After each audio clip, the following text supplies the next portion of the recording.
Assalamualaikum warahmatullahi wabarakatuh. May Allah subhanahu wa ta'ala bless you and me ever and keep you and me in the best condition of iman and health. Ameen summa ameen. This is Aurangzeb here, your mathematics teacher, and this is week 3. We are starting our mathematics class for class 7. Okay students, are you ready? For this week, I would like to explain the ratio with you. So first of all, I am reading the question for you, and then we will discuss the definition of the ratio and the solution, how could we solve this question. The question is, Ali gets ₹50 as weekly allowance, यानी कि अली को 50 रुपये उसके हफ्ता की जो pocket money होती है वो मिलती है उसके घर वालों की तरफ से, while his elder sister, जबकि उसकी बड़ी बहन फातिमा को गेट्स ₹75 हफ्ते की 75 रुपये वीकली इनकम मिलती है, जिसको हम पॉकेट मनी भी कहते हैं। अक्सर पेरेंट्स देना वीकली, या फिर अक्सर पेरेंट्स मंथली भी देते हैं, और हमारे टाइम पे तो डेली मिला करते हैं। ठीक है, find the ratio of their weekly allowances. अब ये कह रहे हैं कि अली और फातिमा की जो इनकम है इनके दरमियान क्या रेशियो बनता है, आप वो रेशियो मालूम करके बताएं। As we had already discuss this in our previous class, so I am just giving you a quick review about this topic.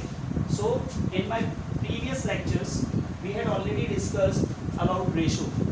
Ratio का क्या मतलब होता है? Basically a ratio indicates how many times one number contains another, कि एक number और दूसरे number के दरमियान कितनी मरतबा हम टेबल्स पढ़ें कि उनका रिलेशनशिप शो हो जाए।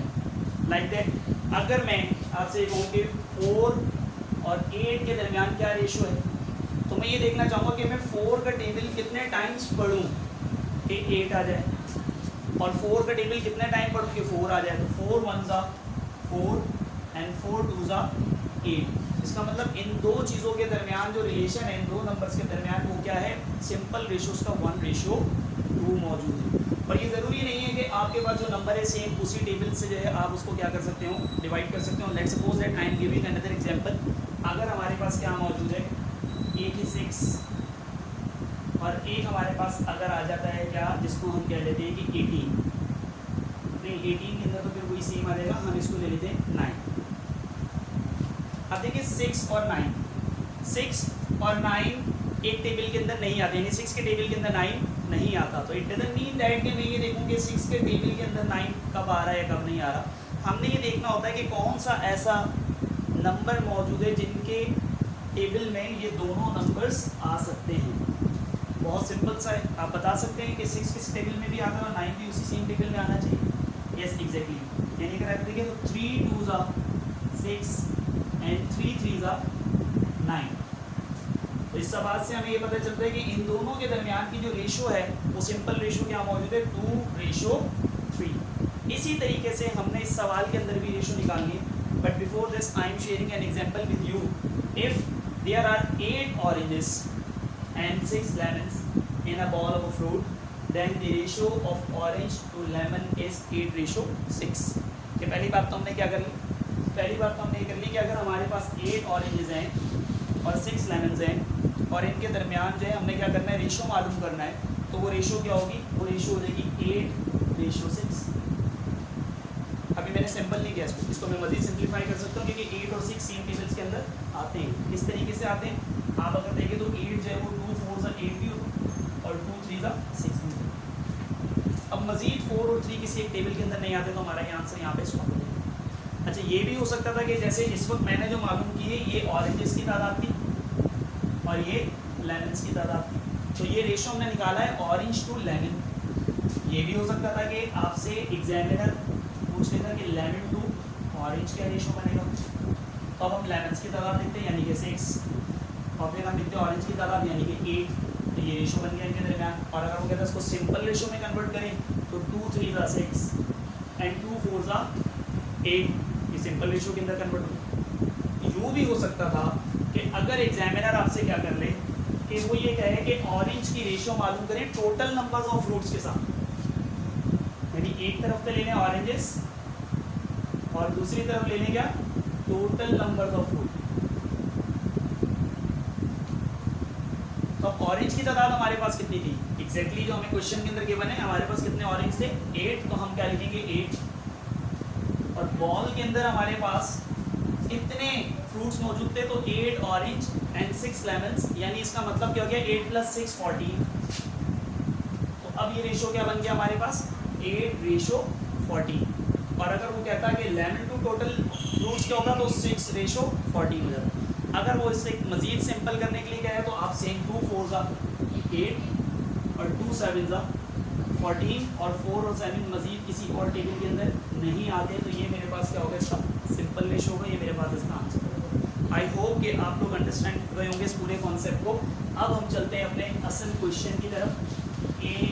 इस क्वेश्चन के अंदर जो पूछा गया था वो दो लोगों के दरमियान जो वीकली उनकी अलाउंसेस थी उनके दरमियान रेशो पूछा गया था। एक तो हमारे पास कौन है, अली, और एक हमारे पास थी कौन, फातिमा। दोनों ही बड़े खूबसूरत नाम। अली, इन्हें कितने पैसे मिल रहे थे वीकली बेसिस के ऊपर 50।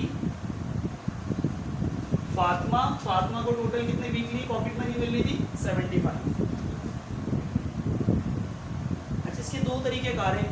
अगर आप बड़े नंबर से डिवाइड कर सकते हैं, आपको टेबल्स आते हैं, तो आप डायरेक्ट बड़े नंबर से भी डिवाइड कर सकते हैं। शर्त ये कि दोनों सेम टेबल्स के अंदर आने चाहिए, ठीक है, तो आपके कम स्टेप्स होंगे। और अगर आपको बड़े टेबल्स नहीं आते हैं तो आप फिर छोटे टेबल से शुरू करें। लेकिन शर्त मैंने क्या बताई कि अगर आप इसे 2 से डिवाइड कर रहे हैं तो ये भी 2 से डिवाइड होना चाहिए।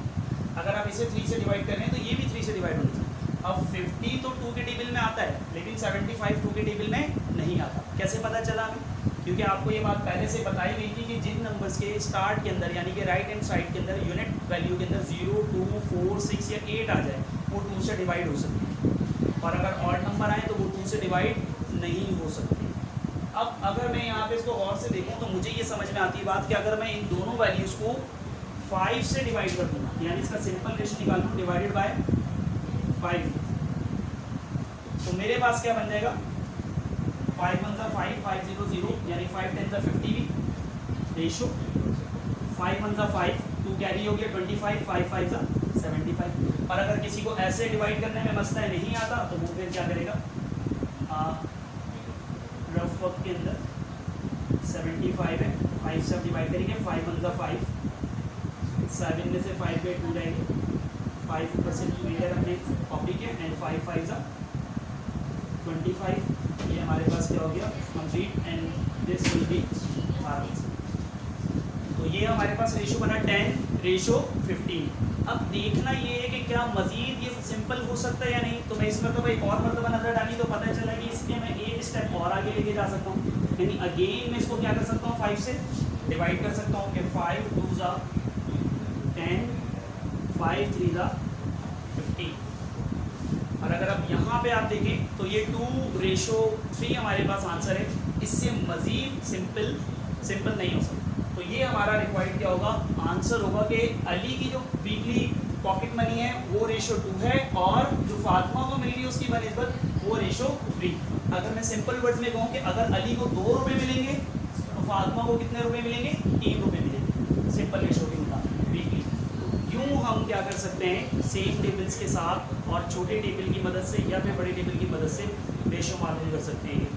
आपको 3 क्वेश्चन दिए गए हैं असाइनमेंट के अंदर से, 2 इस तरफ वर्ड प्रॉब्लम है और एक में मैंने सिंपल आपको वैल्यूज़ दी हैं, उसके अंदर आपने सिंपल रेशो मालूम करना है। होप्स हो कि बहुत आसान असाइनमेंट है, आप तमाम लोग अपनी कॉपी में आसानी से कर लेंगे। इसके बावजूद अगर आप लोगों को कोई कन्फ्यूजन हो तो you may contact me on my WhatsApp number और you may visit school in between 9 to 12। और मज़ीद ये कि आप लाइक करें इस वीडियो को, शेयर करें और सब्सक्राइब करें हमारा यूट्यूब चैनल, और अपकमिंग वीडियोज़ के लिए जो है वो आपको बेल आइकन को दबाना ना भूलें ताकि आपको बर वक्त मिल सके। अल्लाह हाफिज़, stay home, stay blessed, take